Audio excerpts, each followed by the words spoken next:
At least some of you this evening were around for the glorious beginning decades of broadcast television, which was really television programming at its most simple.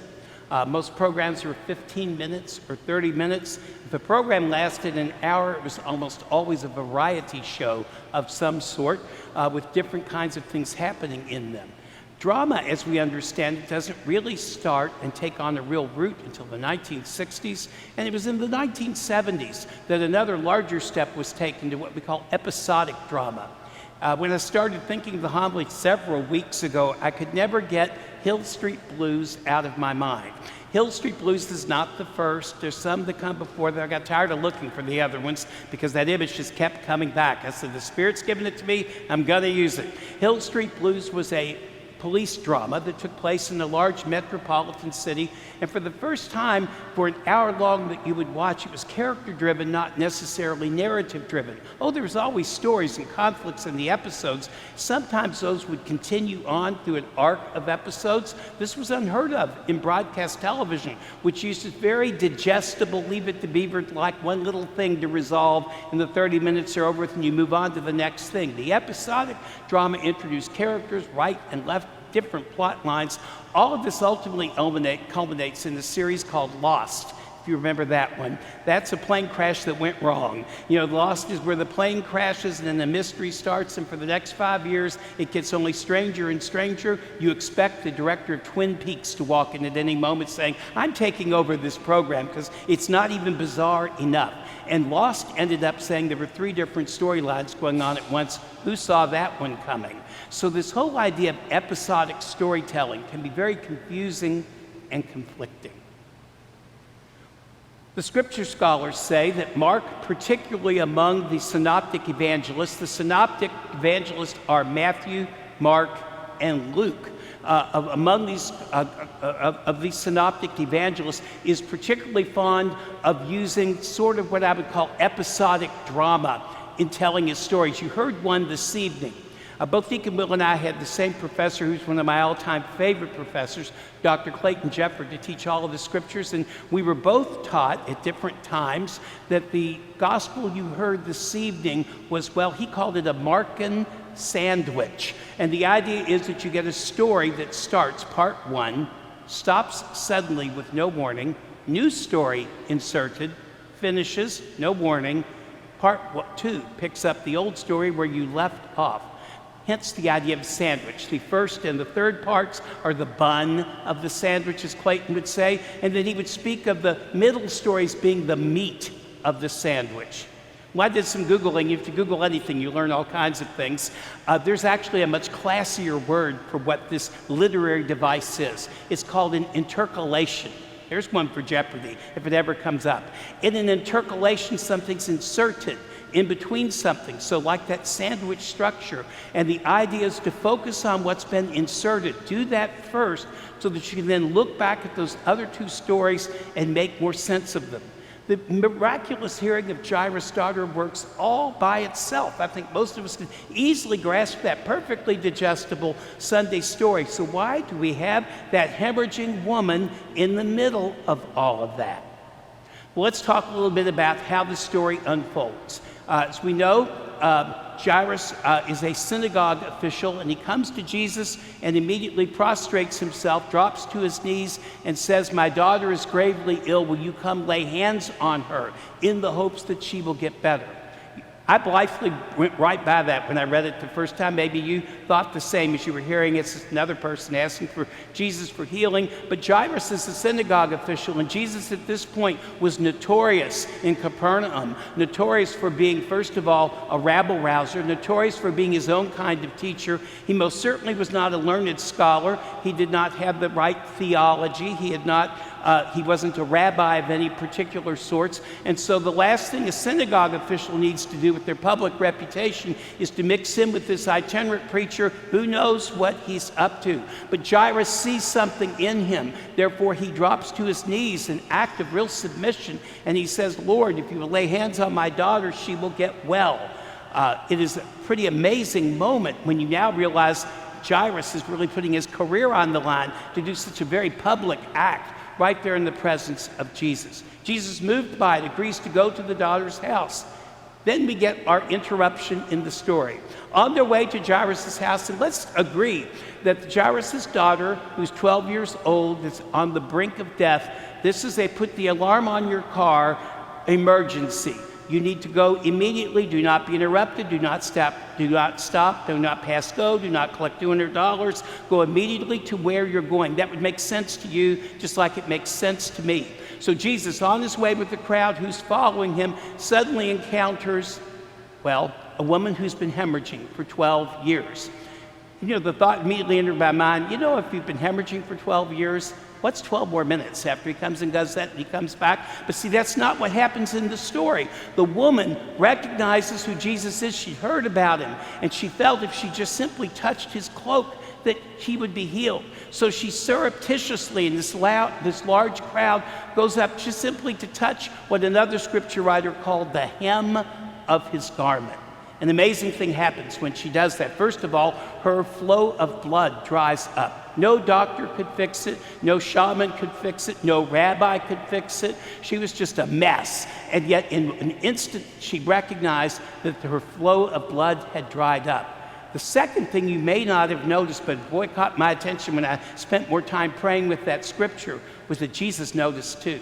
He said, "Who has touched my clothes?" An amazing statement on several levels. The biggest level is that I'm going to remind you Jesus is God.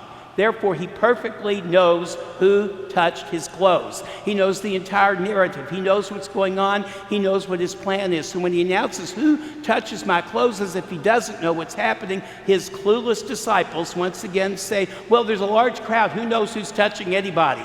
What a big help they are, right? But what Jesus is really doing is he's inviting the woman to approach him. See, she sneaked up to touch his clothes. She was trying to stay, did not want to be in the limelight in any way, shape, or form. Now, feeling great shame, she shouldn't have touched him. She comes forward. Again, because we live in 2021, we don't realize the gravity of what this is. She has had a hemorrhaging flow of blood for 12 years. You'll have to understand that the Jews particularly had a neurotic fixation about the flow of blood, particularly if it comes from a woman.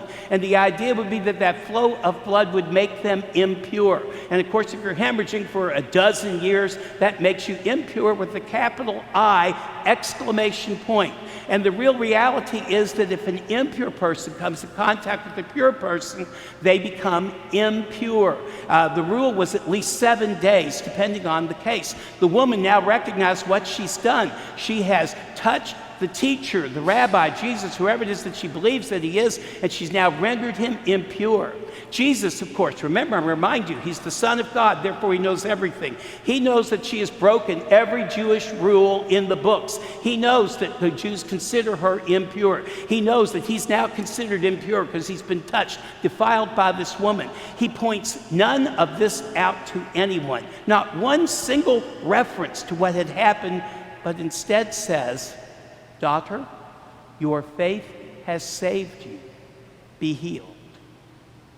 And then we pick up the rest of the story. Jesus moves on. As he's getting ready to move on to go to the house, someone comes up to Jairus and says, "Your daughter is dead." I think there must be a nicer way to give that message to somebody, but that's what they said. "Your daughter is dead." And then they said, "Why trouble the teacher any longer?"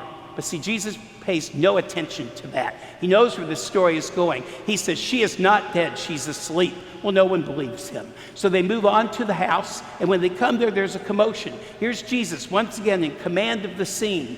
He says, "Why is there a commotion?" When you see Jesus asking these questions, don't assume for a moment that he's saying, "Wow, this is interesting. There's a lot of people wailing, and I wonder what's going on in here." The way you and I might encounter a room and ask such a question. When Jesus is doing it, he has full divine knowledge of what's happening. He's drawing the people out. That's what he's doing. And so they explain to him that the girl is dead, and he says she's not dead, she's asleep, and they ridicule him. They laugh at him. So he does what I love that God does. He throws them out of the house and then sends the mother and the father, along with his 3 dim-witted disciples, in with him to the girl's bed. Little point about this scene at the girl's bed. She's 12 years old. That's not an insignificant fact. That would mean that her flow of blood, if I be so blunt, has already started, and perhaps she too is impure. But let's double down on that, because everyone says she's dead. Guess what? In the Jewish law, when you're dead, you're like extra impure. Nobody can touch a dead person. Of course, Jesus is already impure. Maybe he says, what the heck, let's go for broke and really touch somebody. But rather than think of it that way, the two stories suddenly have some parallelism to them. Jesus is not concerned at all that touching a corpse of a girl who started her flow of blood would render him impure. He instead touches her and says those Aramaic words I mentioned at the beginning of the liturgy, Talitha cum. Talitha is actually a term of endearment, badly translated in English, little one or daughter. So we hear it and it's kind of just a throwaway word to us. But in the Aramaic, that's a term of endearment. Jesus is using a term of endearment. He did the very same thing with the woman with the flow of blood, a term of endearment. And so he tells her, Talitha cum, which means little girl, arise. The girl stands up. There's your miracle. And then he says, make sure she has something to eat. There's our full story. It's magnificent. We can wonder, again, you could have had the Jairus story without the interruption of the hemorrhaging woman. So I think Dr. Jeffers asks the important question of the day, why is that intercalation there? Why should we focus first on the woman with many hemorrhages so that we can better understand what happens to Jairus and his daughter? The answer can be revealed in the current debate we have in the church about whether there are restrictions about people receiving Holy Communion. Think of it as the modern version of the Jewish dietary laws in the Mosaic Code. Now, this is not to suggest those laws are all irrelevant. Of course they're not. There were a large number of them, but many of them served a very important moral purpose, and so do the church's laws as well. And as a society, we're engaged in a whole conversation about how public are we when we do things that appear, at least we can only say appear because we can't really know what's going on, to violate the laws. You see, what happens then in these encounters is the notion that that person is impure because whatever it is that they've done violates the church law. If you're, for example, a teacher who's working in the Catholic school and you get pregnant and you're living with a man, therefore you're not married, the problem is you're impure, and that impurity may come to someone. Doesn't that just sound like the story that we just heard? Or a Catholic politician who has a position on whether supporting abortion rights, which clearly violates our church teaching. The argument is this: render him so impure that he can't be in our midst. Jesus has a different and surprising answer to this question, and it is all in the instruction to the little girl when he says, stand up and eat. He said it differently, and I don't know the Aramaic, but you'll hear the English this evening behind the altar. Take this, all of you, all, that word all. You can't get away from that word. Take this, all of you, and eat of it. This is my body. And the rest, as we know. The act of Holy Communion is no different than the miracle of the woman with the hemorrhaging flow of blood and the child who we seem to be is dead. What makes these miracles happen? The Eucharistic miracle that we will have this evening and the two miracles that are in our story in the gospel today. All three hold in common that they involve the intentional touch of Jesus Christ. We so often don't realize this in our sacrament because Jesus lived so very long ago, and let's face it, you and I don't know what he looks like. And so that whole sense of touch seems so abstract to us. But when the sacraments were instituted by the Lord, he understood how powerful touch was. That's why he broke every Jewish law in the book to touch people, outcasts, lepers, people with flows of blood, adulteresses, prostitutes, tax collectors, you name it. His touch was designed not to contaminate himself, but to actually cleanse the person that he is touching. This is intimate in each and every celebration of the sacrament. But I would be remiss if I didn't leave you an extra detail. In the story, that's why the sandwich part, the meat part of the sandwich is so important. In the story with the woman with the many hemorrhages, Jesus says, he says in this narrative, he was aware that healing had gone out of him. You and I are certainly aware when we receive Holy Communion. Lord, I hope you are. We're not sleepwalking when we're doing that. The act is very powerful and it's intimate to every one of us. It's why we're doing this in this blistering heat this evening. But I wonder if we're aware, because I'm not aware of it myself, way too many times, that not only are we being aware that we're being touched by Jesus, but he's aware his healing and mercy are going to us. That is amazing. The beauty of the sacrament is that it transfers God's grace perfectly. And here comes all of our challenges about impurity. Because we think that those things are not easy to eradicate, and yet Jesus' touch, we're told, is purely cleansing in the way that it is. It's perfectly understandable about persistent sin. You think a person's simply not going to get it, therefore they should not receive communion, hence the rules that we have. The problem with it is it requires you to read someone's mind. It appears to you that they're persistent in sin. Are they? How can you possibly know? How can anyone know? The reality is we're doing good enough to understand what's happening in our own moral life. I'm not even good at that. Most of us are not even good at that. That we don't have. There's nothing that we can do about looking at somebody else's. So we come to the conclusion that someone's in persistent sin. We're distracting ourselves from the only thing that matters, which is that we are allowed to be touched by Jesus Christ. The act happens with the phrase, before we receive Holy Communion, Lord, I am not worthy to receive you. The statement is an all-encompassing statement. I know the temptation is to take certain sins, the big ones, and call them like levels of unworthiness, the way Dante would have his circles, so that there's some levels of unworthiness that are even, unworthier, than other levels. All of that is illogical mush. Because the reality is, no matter how purely driven you are or how corrupt you are at one end of the spectrum or the other, all that matters is you're still unworthy. Every human being receives communion unworthily. It is the only way that we can receive grace, that declaration of our unworthiness, which means we shouldn't spend 1 nanosecond of our time worrying about someone else's unworthiness. It does not matter about our intimate encounter with Christ. The thing about the rules is it also gets this idea that they're ours to enforce. The table behind me, which of course is the altar, the most sacred part of our church because the Eucharistic sacrifice happens on there. We can fall into the false notion that the table belongs to me because I'm pastor of the parish here. This is not my table. This is not your table. This is not our table. This table does not belong to the church. This is the table of the Lord. And he said, take this, all of you, and eat of it. This is my body. You see, God and God alone decides to dispense mercy. We have zero control over it. What we can do, though, however, is recognize how abundant that mercy is, how powerful it is, and how personal it is, that Jesus transcends all of the time, all the confusion of our own life to reach out and touch us every time we receive communion.